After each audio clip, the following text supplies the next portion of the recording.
नमस्कार मित्रों। द स्वदेश में आपका स्वागत है। यहाँ करते हैं हम लोग देश में हो रही राजनीति पर चर्चा। वक्फ संशोधन बिल इस समय देश की राजनीति में यही मुद्दा है और सभी पार्टियां इस मुद्दे के आधार पर अपने वोट बैंक को एड्रेस कर रही हैं। आने वाले साल भर में दो राज्य हैं जहां पर चुनाव होने हैं, विधानसभा के, एक बंगाल और एक बिहार। इन दोनों जगहों पर मुस्लिम आबादी अच्छी खासी है।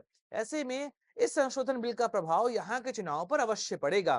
तो आज इस वीडियो में चर्चा करेंगे इसी मुद्दे पर कि इस संशोधन बिल का प्रभाव आने वाले बंगाल और बिहार चुनाव में क्या पड़ने वाला है। नमस्कार दोस्तों, मैं सुधांशु, आप देख रहे हैं द स्वदेश।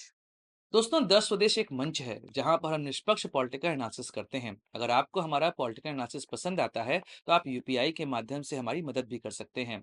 बाकी हमारे चैनल को सब्सक्राइब करिए, वीडियो को लाइक करिए और वीडियो को शेयर जरूर करिए।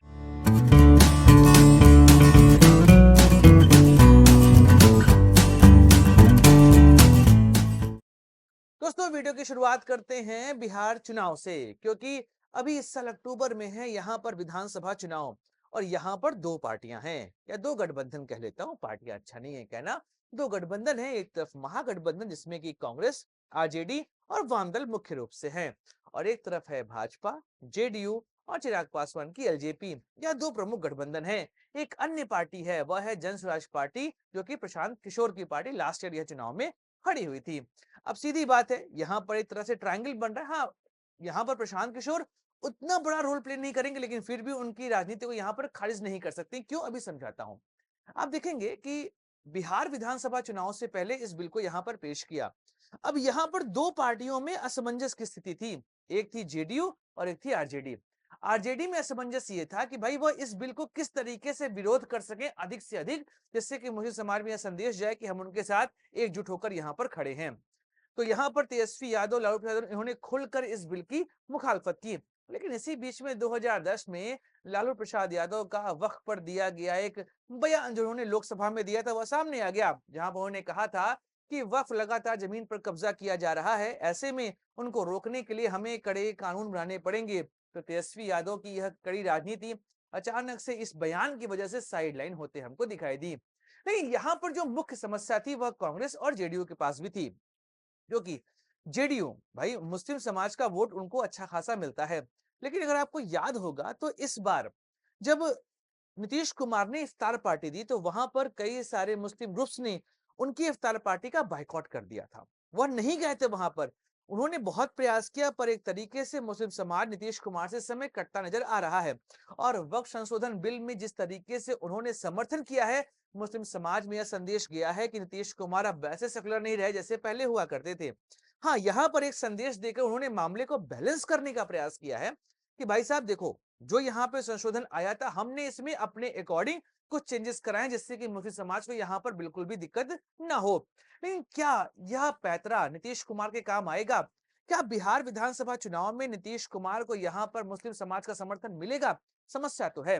अच्छा, एक समस्या कांग्रेस के साथ भी है, क्योंकि कांग्रेस ने तेजस्वी जैसा मुखरता यहाँ पर नहीं दिखाई। कांग्रेस, यहाँ तक कि कांग्रेस के सबसे बड़े नेता राहुल गांधी, वह भी वक्फ के मुद्दे पर लोकसभा में कुछ नहीं बैठे।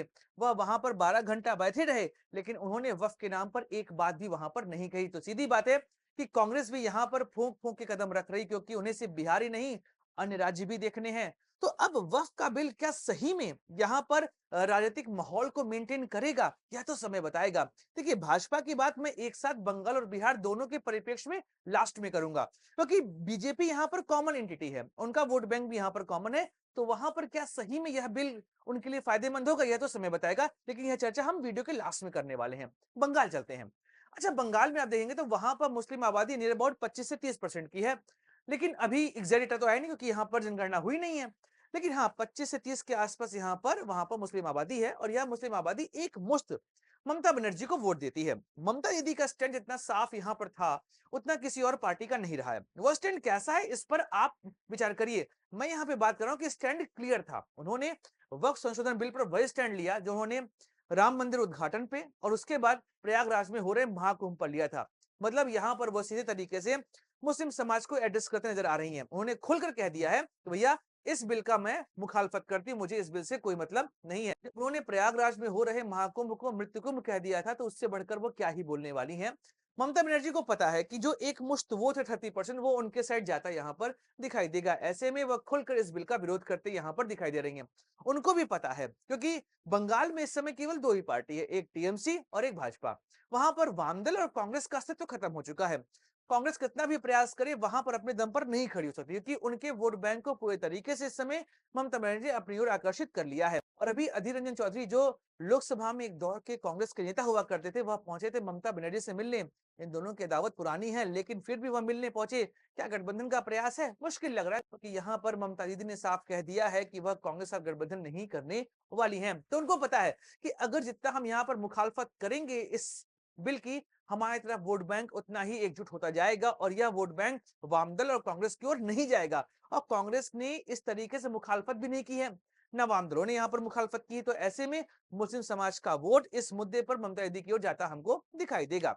अब बात करें भाजपा की, तो भाजपा की राजनीति में तीन प्रमुख मुद्दे हुआ करते थे, यूसीसी, राम मंदिर और धारा 370। इसमें से दो मुद्दों को उन्होंने यहाँ पर खत्म कर दिया। धारा 370 उन्होंने 2019 में यहाँ पर समाप्त कर दिया था और राम मंदिर का निर्माण 2024 के जनवरी में शुरू हो चुका था। तो ऐसे में यह दोनों ऐसे मुद्दे थे जिस पर हम यह कह सकते हैं कि भाजपा ने अपने कोर एजेंडे को सेट किया। और रही बात यूसीसी की, तो आप देखेंगे कि उत्तराखंड, गुजरात जैसी जगहों पर भाजपा ने इसकी कोशिश शुरू कर दी। उत्तराखंड में तो यूएससी पर नियम लागू हो चुका है और गुजरात में यूएससी को लागू करने की प्रक्रिया जो है वो शुरू होने वाली है। तो भाजपा के लिए यह है कि भाई कोई ऐसा मुद्दा आए जो राम मंदिर जैसा माहौल यहाँ पर क्रिएट करे, तो उनके लिए वक्फ यहाँ पर एक ऐसा मुद्दा बनकर आया। उन्होंने इस संशोधन बिल को लोकसभा में पेश करके पास करवा लिया। उनको पता है कि इस जितना ही इसका यहाँ पर विरोध होगा उतना ही हिंदू समाज एकजुट होगा, उनके लिए यहाँ पर माहौल बनेगा। क्योंकि बिहार में तो उनके पास गठबंधन है, लेकिन जब बात होती है बंगाल की तो वहां पर उनके पास कोई गठबंधन नहीं है, वहां पर वह अकेले ही लड़ते हैं चुनाव। और वहां पर ममता बनर्जी के लिए 30% वोट एक मुश्त एक तरफ ज्यादा दिखाई देता है। तो ऐसे में जब तक वह हिंदू समाज को एकजुट नहीं करेंगे उनके लिए वहां पर माहौल नहीं बनेगा। लेकिन क्या सही में भाजपा जब भी अपने एजेंडे को पूरा करती है तो उनके लिए माहौल बनता है? राम मंदिर मुद्दा एक ऐसा था जिसको लेकर भाजपा ने लगभग 40 साल देश में अपनी राजनीति की, यहां तक कि भाजपा सत्ता में भी पहुंची है तो राम मंदिर मुद्दे को लेकर ही पहुंची है। लेकिन हुआ क्या, जब राम मंदिर का निर्माण यहां पर शुरू हुआ, वहां पर प्राण प्रतिष्ठा हुई, लोग गए, माहौल बना, भाजपा ने नारा भी दिया कि अब की बार 400 पार।